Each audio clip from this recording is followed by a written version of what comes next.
దేవునికి దూరం అయిపోతున్నాడు,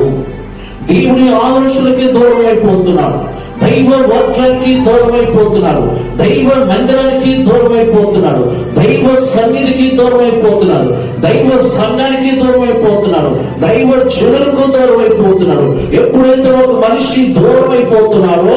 దేవునికి దూరం అయిపోయినప్పుడు, దేవుని సంఘానికి దూరం అయినప్పుడు, దైవ మందిరానికి దూరం అయిపోయినప్పుడు ఆటోమేటిక్ గా ఆ మనిషిలోకి, ఆ మనిషి యొక్క హృదయంలోకి పాపము ఎట్లాగైతే ప్రియారా, లేక ఈ మనిషి పాపంలో పడిపోతున్నాడు. ఎందుకనంటే ప్రార్థన లేదు కాబట్టి, ఎందుకనంటే ప్రార్థించే వ్యక్తిగా లేదు కాబట్టి, ఎందుకంటే దేవుని స్తుతించే వ్యక్తిగా లేదు కాబట్టి, ఎందుకంటే దైవ సంఘంతో కలిసి దేవుని ఆరాధించట్లేదు కాబట్టి, ఆ మనిషి ఇష్టానుసారంగా తిరగటం వల్ల, ఇష్టానుసారంగా బిహేవ్ చేయటం వల్ల, ఇష్టానుసారంగా మాట్లాడటం వల్ల